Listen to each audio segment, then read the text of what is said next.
Bem, meu amigo, nós estamos hoje na aula número 13, Teologia de São Carlos do Brasil e da Igreja Católica Apostólica Brasileira.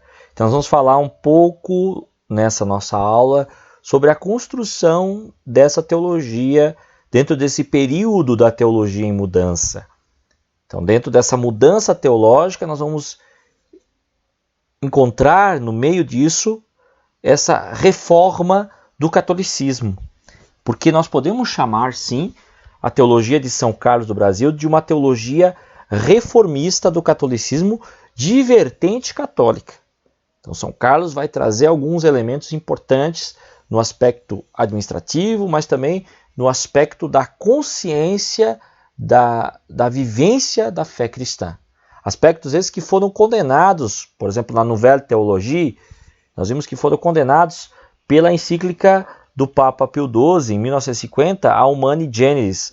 Nessa encíclica, o Papa, inclusive, ele depôs os professores, proibiu os livros que estimulassem os movimentos reacionários, né? Então, ele foi muito taxativo e dentro desse processo de expulsar, de condenar, de querer manter aquele tradicionalismo, aquele pensamento nazifascista, aquele pensamento de casta, que vai surgir a Igreja Brasileira, vai surgir São Carlos do Brasil também como um reacionário, como alguém que tem a sua própria Nouvelle Théologie, mas aqui em terras tupiniquins, terra brasileira, né, genuinamente nacional, e que vai prorromper um movimento de transformação do catolicismo para o mundo inteiro.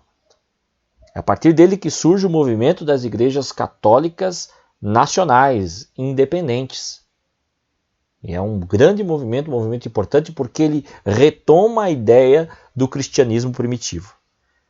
Vamos ver então aqui alguns aspectos interessantes desse processo teológico de São Carlos. Primeiro apresentando um pouquinho de São Carlos do Brasil. Quem foi São Carlos do Brasil? Dom Carlos Duarte Costa nasceu no Rio de Janeiro em 21 de julho de 1888, na casa de seu tio, o então cônego Eduardo Duarte Silva. Aí a influência forte da religião na família, sendo filho legítimo de João da Mata Francisco Costa e de Maria Carlota Duarte da Silva Costa. Com 9 anos, o seu tio Eduardo Duarte Silva, agora bispo de Goiás, leva-o para Roma a fim de estudar no Colégio Pio Latino Americano, colégio importante em Roma, né, que faz parte daquela escola romana que nós estudamos no período anterior, né, vai ser um colégio de referência dentro da escola romana teológica.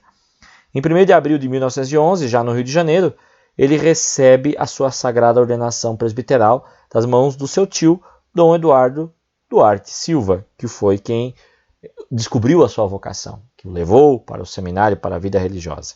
Em 4 de março de 1912, muda-se para o Rio a fim de ser pároco coadjutor da paróquia de Santa Rita, aonde permaneceu até ser transferido para a Paróquia da Glória em 3 de setembro de 1913. Então ele começa a sua vida sacerdotal no Rio de Janeiro, onde ele vai inclusive concluir, vai terminar a sua vida sacerdotal. Aí a relação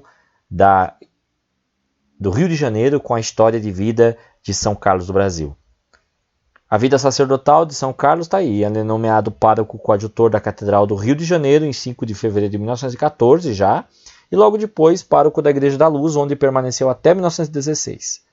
Nesse mesmo ano ele é nomeado secretário pessoal de Dom Sebastião Leme da Silveira, cardeal Sintra, arcebispo do Rio de Janeiro, cargo que exerceu até 1923, foi o braço direito do Dom Sebastião, quando foi nomeado vigário-geral da Arquidiocese do Rio de Janeiro. Então aí Dom Carlos assume o segundo cargo mais importante da Arquidiocese, né, que é o cargo de vigário-geral.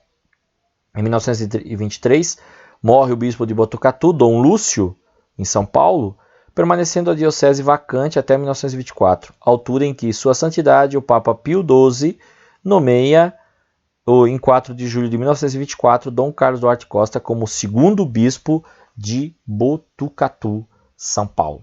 E aí começa a história de São Carlos do Brasil como bispo, dentro do seu episcopado. O episcopado de São Carlos, então, Ele recebe a sagrada ordenação episcopal como bispo da Igreja Católica Apostólica Romana em 8 de dezembro de 1924, na Catedral do Rio de Janeiro, quando é sagrado pelo seu bispo, o bispo que tantos anos ele acompanhou, do qual ele foi secretário, Dom Sebastião Leme da Silveira Sintra, cardeal arcebispo do Rio de Janeiro, sendo consagrantes Dom Alberto José Gonçalves, bispo de Ribeirão Preto, e Dom Benedito de Paula, bispo do Espírito Santo. Em 1º de fevereiro de 1925, ele toma posse na sua diocese, a diocese de Botucatu, São Paulo, com o lema Dominus Illuminatio Mea, Deus, a minha iluminação.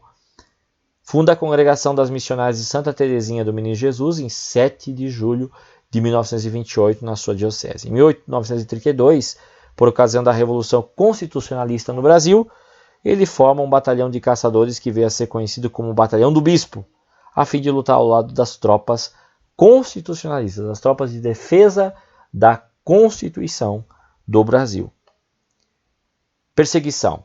Ao fim de 12 anos à frente da diocese de Botucatu, Dom Carlos foi obrigado a renunciar devido ao seu envolvimento político e a considerada má administração dos bens da diocese, segundo os seus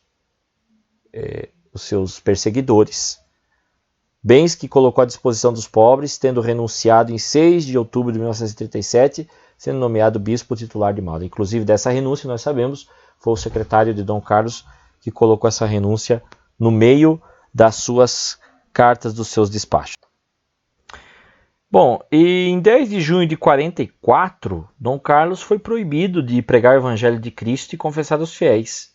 Em 6 de julho de 44, Dom Carlos é preso na sua residência particular, acusado de comunista. Permaneceu preso até 6 de setembro de 1944. Essa foi a saga do nosso glorioso São Carlos do Brasil. Aí a igreja tentando reduzi-lo ao silêncio pelo fato de ele ter essa visão de uma igreja mais popular, de uma igreja mais voltada às origens, voltada às fontes, que é a pregação no meio do povo de Deus e não tanto voltada à sua própria hierarquia, à sua própria institucionalidade. A Santa Sé preparava-se para excomungar Dom Carlos, mas este, ao tomar conhecimento, estava calmo e tranquilo, pois havia fundado em 6 de julho de 45 a Igreja Católica Apostólica Brasileira em homenagem àquela igreja que existiu em 1913 no interior de São Paulo, em Itapira, fundada pelo cônego Manuel Carlos de Amorim Correia, e que Dom Carlos vai homenagear na fundação da Igreja Católica Brasileira.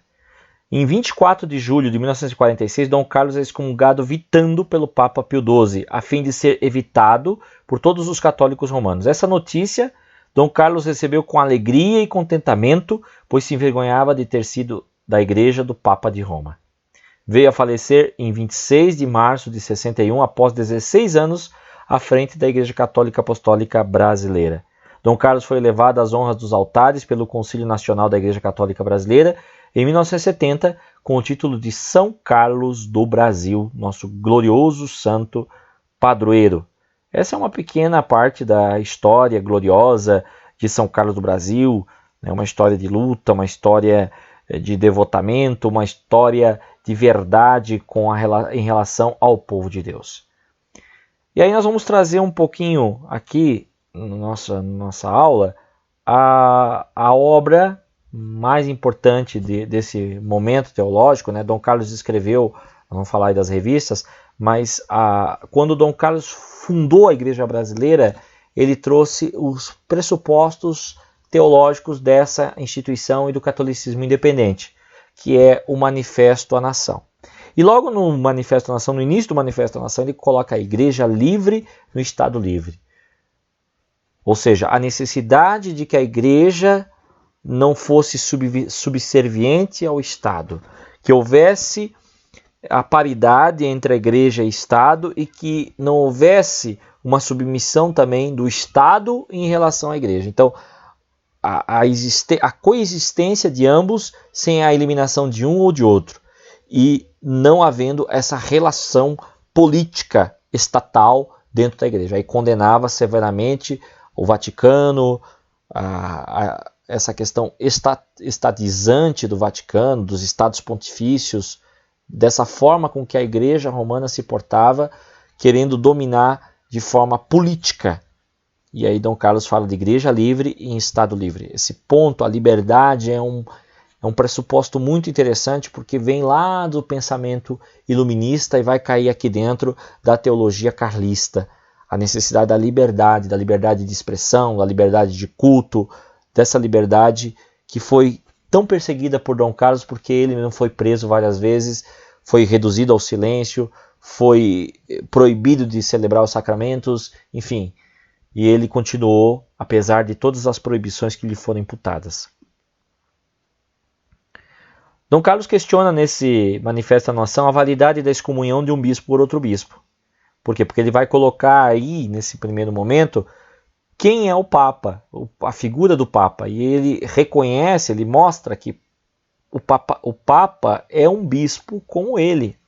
Então, nos primeiros 1000 anos do cristianismo, não se considerava validamente definido por sentença papal qualquer ponto da doutrina cristã. Nós sabemos que nos primeiros 1000 anos do cristianismo prevaleceram, nós já falamos isso aqui, prevaleceram as decisões dos concílios ecumênicos da cristandade.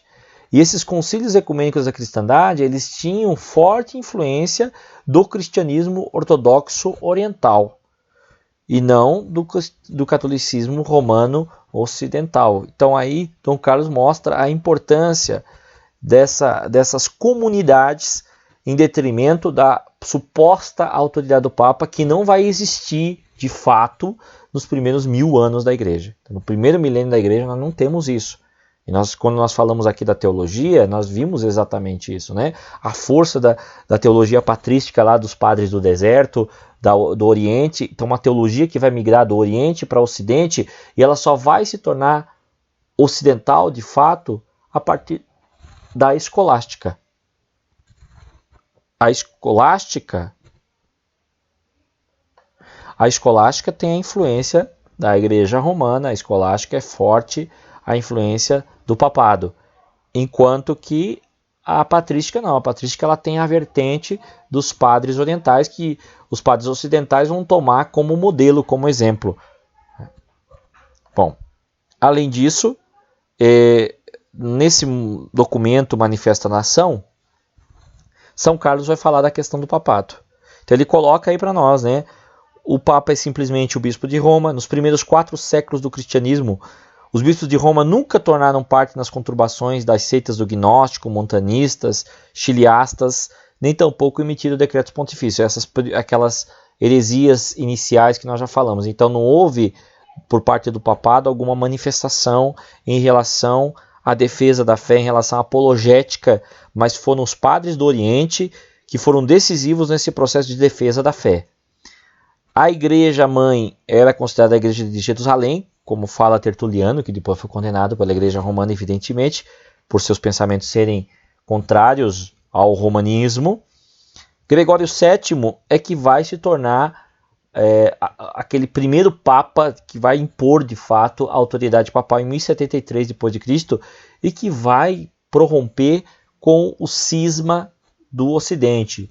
A igreja romana vai cismar das outras sedes orientais. Ela vai se fragmentar a partir daquela igreja originária, da igreja de Jerusalém, Antioquia, Alexandria e Constantinopla, né? A igreja de Roma vai ser sectária com o Papa Gregório VII, o bispo Hildebrando, que vai arrogar a honraria papal, que vai tomar como se fosse a questão da... O Papa que vai se tornar, digamos, como se fosse o imperador do próprio cristianismo. Não temos essa figura do imperador no cristianismo, mas aquela figura do imperador romano vai ser trazida ao Papa. Detalhe interessante é que Gregório VII era um monge.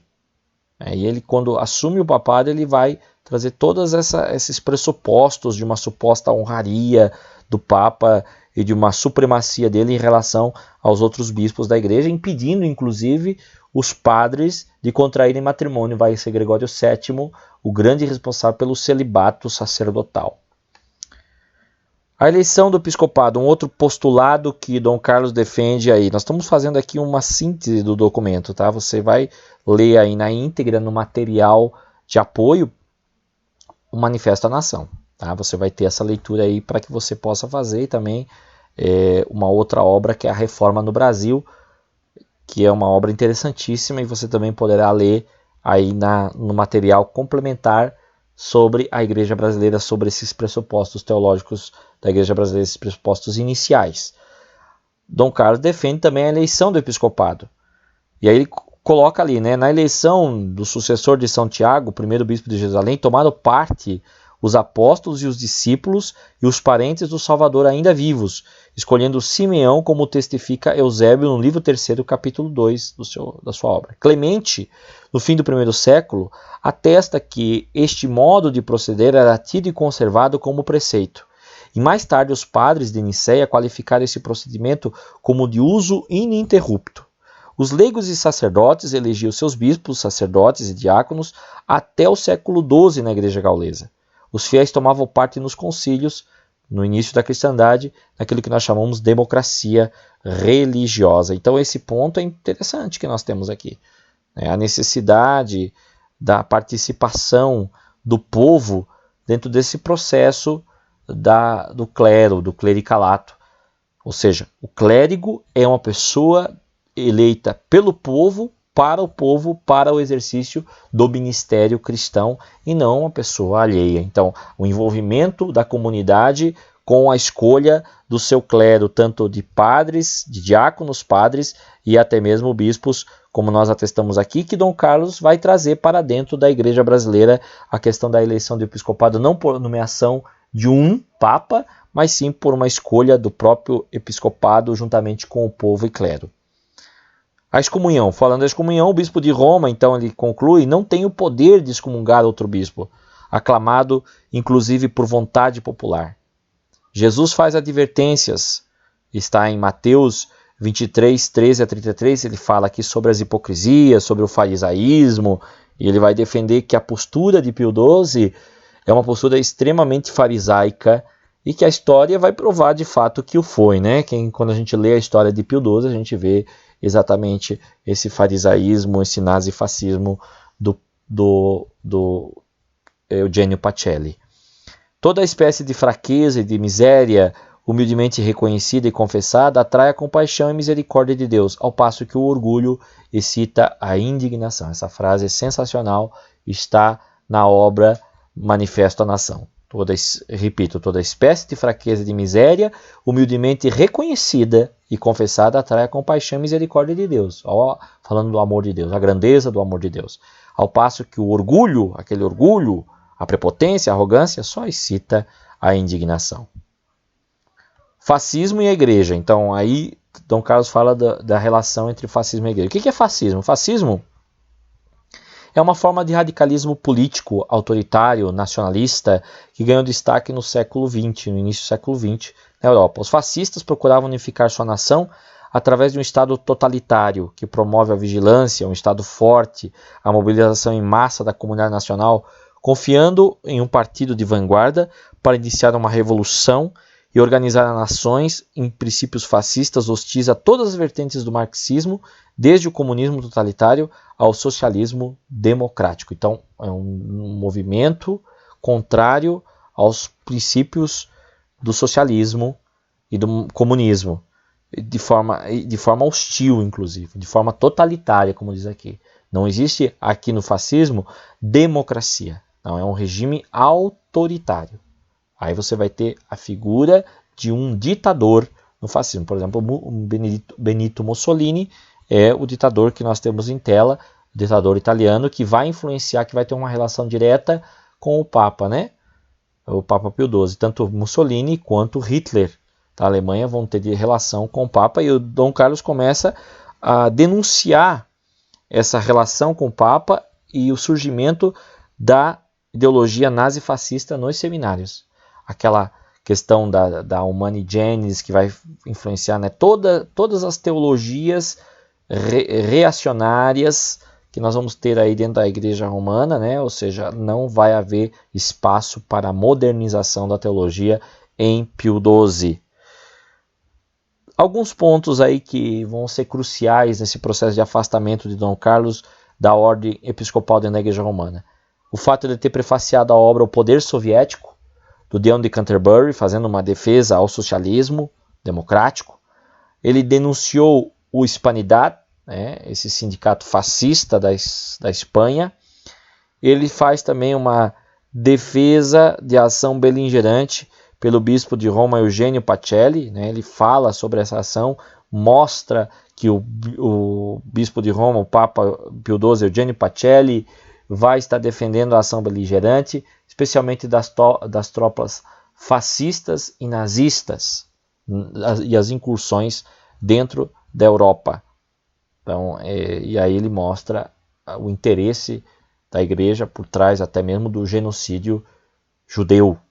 A igreja não apenas foi, segundo São Carlos, não apenas foi ausente, senão que foi operante nesse genocídio. E aí uma crítica severa, algo que vai culminar com a sua excomunhão. Então veja que a excomunhão de Dom Carlos ela não vem do nada. A excomunhão de Dom Carlos ela vem de uma crítica severa à postura que a Igreja Romana adota anti-humanitária, antidemocrática. E esse é o ponto que Dom Carlos vai levar até o seu túmulo na discussão com a Igreja Romana, acusando as autoridades de nazifascistas. As atitudes coercitivas da hierarquia. Eugênio Pacelli espalhou que São Carlos não era bispo, em que pese a sua legítima sucessão apostólica recebida das mãos do cardeal Dom Sebastião Leme da Silveira Sintra, em 8 de dezembro de 1924, na Catedral do Rio de Janeiro. Então, começou o jogo sujo. A partir disso, a partir das denúncias que Dom Carlos vai promover na revista Patena, na revista Mensagem de Nossa Senhora Menina, vai haver o jogo sujo. Então, o Papa, Pio XII, começa a espalhar, Eugênio Pacelli, que Dom Carlos não tinha sido bispo, apesar da sua legítima consagração episcopal. O núncio apostólico mandou quebrar a imagem de Nossa Senhora Menina em Botucatu, São Paulo, e queria quebrar a imagem pessoal de Dom Carlos. Dom Carlos tinha uma imagem de Nossa Senhora Menina que ele defendeu. Então, Nossa Senhora Menina, que vai ser a padroeira da Igreja Brasileira, lógico, foi uma obra a mando do Papa Eugênio Pacelli, tentar retirar, excluir o nome de Dom Carlos Duarte Costa da história de Botucatu, da história da diocese. É como se ele não tivesse nunca existido e o objetivo era reconstituir todas as obras dele de acordo com uma nova fachada para que fosse apagado o seu nome. Dom Carlos denuncia também, anteriormente a tudo isso, em 1903, o envenenamento do cônego Manuel Carlos de Amorim Correia, o fundador da ICAB, em Itapira, São Paulo. Denuncia também o fascismo na Romênia, com todas as questões lá acontecendo naquela região. Dom Carlos foi preso em 6 de julho de 44, como nós falamos, fichado como comunista, preso até 6 de setembro de 44 e foi solto com apoio da Associação Brasileira da Imprensa, das embaixadas dos Estados Unidos, Inglaterra e México. Então aí uma história difícil, conturbada, de perseguição, de luta de um mártir dos nossos tempos, São Carlos do Brasil. Foi um mártir na defesa da liberdade de culto religioso, na defesa de um cristianismo mais puro, mais voltado realmente aos princípios exalados de Nosso Senhor Jesus Cristo. A decadência, segundo São Carlos, da Igreja Romana. Ele diz no documento Manifesta a Nação que a Igreja esqueceu do caráter sobrenatural da sua missão na Terra. As paixões humanas a deformaram. O mundo esquece, porém, que os princípios cristãos que dominaram a natureza humana, embrutecida pelo paganismo ancestral, pela barbárie e seus instintos grosseiros.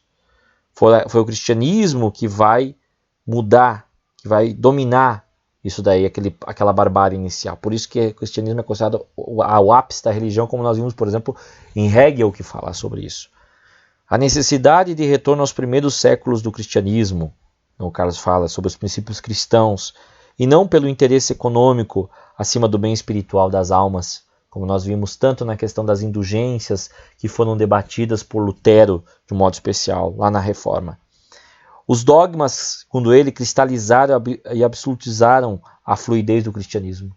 Os dogmas não permitiram que o cristianismo chegasse na sua pureza, na sua limpidez às mentes e aos corações humanos. A igreja marcada pela intolerância religiosa, intolerância que se deu nas cruzadas, intolerância que se deu na Inquisição, e Dom Carlos vai falar dessa história de intolerância dentro da igreja romana. A monarquia do papado tão somente um simulacro do Império Romano do Ocidente. Então o papado é, para ele, a encarnação do Império Romano do Ocidente. E o excesso das práticas religiosas em detrimento da necessidade de evangelização do povo. Então Carlos pontua essa questão, que a liturgia deve estar a serviço do povo e não ser algo abusivo, apenas para cegar a consciência, para ajudar. Não, a igreja tem que ajudar as pessoas ao despertar da verdadeira fé que se dá por meio das boas obras, das boas ações. Pressão excessiva sufoca. Dom Carlos tem lá esse título dentro do Manifesto à Nação. Então, a pressão excessiva sufoca fala exatamente isso, que as leis naturais elas são imutáveis e eternas. Dom Carlos vê que a igreja defende a propriedade privada e que essa propriedade privada ela viola os direitos naturais, especialmente à vida, ao trabalho, aos meios econômicos e ao uso social da terra. O Estado não deve ir além dos deveres que lhe outorga a sociedade. Então, a propriedade privada é considerada escusa porque vai se tornar o grande objeto de contenda entre a humanidade. Haveria terra para todos, mas poucos é que têm a posse dessa terra, a propriedade dessa terra. A posse não, a propriedade da terra. Entretanto, para Dom Carlos, dentro dessa civilização que morre, que vai gerar uma nova civilização, ele antevê a nova civilização, ele vê a nova era, a titularidade da terra ela é divina. Então não é o homem que é dono da terra, ninguém pode se adonar. Se essa titularidade é divina, logo o direito de propriedade é igual para todos os homens. Todos têm direito à propriedade. A crise da propriedade exclusiva da terra implica necessariamente na escravidão e na miséria, onde o homem é o lobo do homem, como já dizia Thomas Hobbes, né? O homo lupus hominis. Então lá no início da modernidade nós vemos isso, que esse capital privado vai gerar a busca exacerbada pelo lucro. É uma questão, uma ideia burguesa. E essa lucratividade exacerbada, ela vai gerar um quadro de escravidão e de miséria. A função social da propriedade. Aí a confusão criada pela Rerum Novarum, que é das Coisas Novas de Leão XIII, e a 40º ano de Pio XII. Essas encíclicas, elas trazem um conceito errado de função social da propriedade. A nova visão seria a nacionalização da terra, ou seja, o cuidado da terra pelo Estado e a proporcionalidade tributária. Então, nós pagaríamos o tributo pelo uso dessa terra.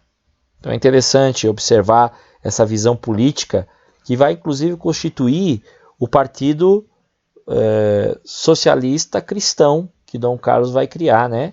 Que vai ter, inclusive, registro no Tribunal Superior Eleitoral e que nós também vamos disponibilizar aí para você no material de apoio os estatutos desse Partido Social Cristão, né? Nós vamos disponibilizar o Manifesto à Nação, nós vamos disponibilizar o Estatuto do Partido Social Cristão e nós vamos disponibilizar o livro A Reforma no Brasil, para que você possa ler como um material paralelo, um material complementar a essa nossa aula. Também para Dom Carlos, o homem é considerado cidadão do mundo, e aí nós já temos assim uma visão de globalização. Dom Carlos já fala, em 1945, da globalização, a necessidade que nós temos de globalização. Internacionalização dos recursos naturais, ou seja, não é apenas do Brasil o recurso natural, por exemplo, mas é da humanidade, o cuidado que a humanidade deve ter pela sua casa comum, A terra inteira, então, é um espaço econômico, espaço produtivo, mas também um espaço natural, espaço ambiental, espaço de respeito ecológico do homem. Isso são ideias que Dom Carlos teve já em 1945, ok? São ideias extremamente originais que vão depois ser reprisadas por tantos e tantos e tantos. Propriedade comum e propriedade versus a propriedade individual, então a necessidade de se ter uma reforma agrária da terra comum. Ele fala de socialismo cristão, e aí um novo conceito, um conceito interessante sobre o socialismo, porque nós vamos ver na Rússia um socialismo ateu, e Dom Carlos vai contrapor esse socialismo a um socialismo cristão, que ele traz muito bem no Estatuto do Partido Social Cristão a definição. E a humanidade elevar-se-á à culminância do cristianismo, e o reino de Deus descerá sobre a terra, poder e a verdade, quando houver essa partilha, quando houver esta fraternidade entre as pessoas. A ICAB tem, então, esses preceitos fundamentais. Aqui estão os preceitos fundamentais da Igreja Brasileira, de acordo com Dom Carlos Duarte Costa, no documento Manifesta Nação. Meios que favoreçam o afloramento da função de pensar, esse deve ser o objetivo da Igreja. Não deve cegar o ser humano, mas deve ajudá-lo no processo de libertação. Dom Carlos aceita o divórcio, de acordo com o Evangelho. Ele abole o celibato, por ser contrário à natureza humana. Foi feito em 1074 d.C. por Gregório VII. Ele rejeita a confissão auricular por ser absurda, a confissão que surgiu em 758 d.C. Ele permite aos sacerdotes ter profissão civil ou militar. Todos os ofícios são feitos em língua vernácula. Naquele tempo, o latim é que era usado para os ofícios litúrgicos da igreja. Cristo modelo, advogado perante o Pai, verdadeiro Cristo, conforme João 1:1-14. Então essa é a proposta de Cristo, do verdadeiro Cristo, da encarnação do Verbo, do Logos. Os ensinamentos bíblicos são mantidos do Antigo e do Novo Testamento. A igreja tem sucessão apostólica legítima, porque tem a herança dos apóstolos. A chefia dessa igreja se dá por meio de todo o episcopado nacional reunido em concílio.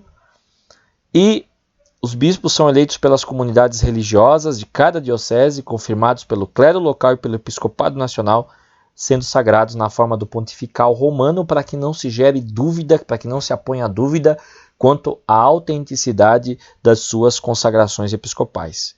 E hoje, gente, quero dizer a você que está me ouvindo aí, que o pontifical romano, que a igreja brasileira usa, ele é mais adequado, mais coerente do que o novo pontifical que a igreja romana adotou após o Concílio Vaticano II. Então a igreja brasileira, ela usa o pontifical romano na sua forma tradicional, na sua forma primeira.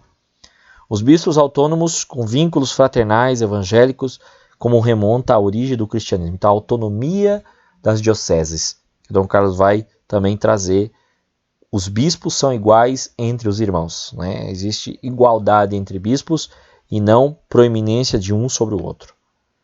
Aí falando do divórcio, entrando um pouquinho mais na questão do divórcio, ele cita duas passagens, Mateus 5, 27-32, Mateus 19, 3-9, né? E ele traz alguns pontos, né? Como Tertuliano, Santo Ambrósio, Santo Epifânio admitiam o divórcio. Por outro lado, São Jerônimo, São João Crisóstomo, Santo Agostinho proclamavam a indissolubilidade matrimonial.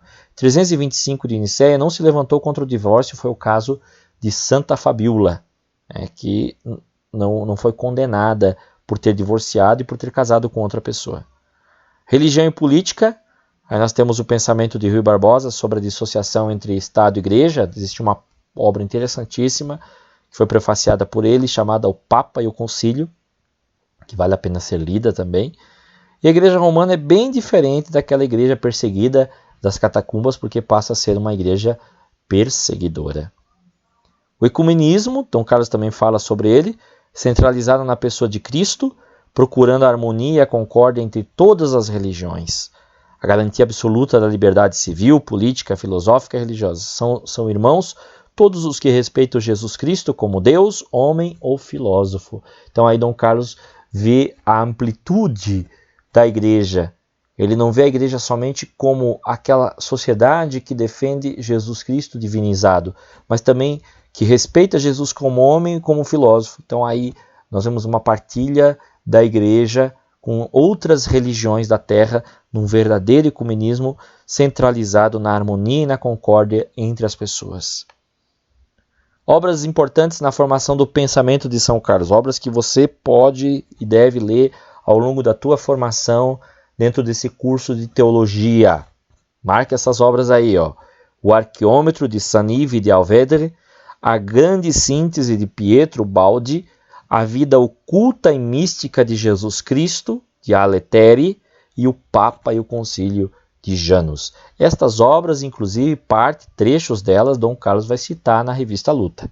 Então eu estou citando aqui as obras na íntegra para dizer para você que Dom Carlos usou estas obras, muitas delas, para trazer textos da revista Luta. Alguns textos, inclusive, são recortes plenos destas obras.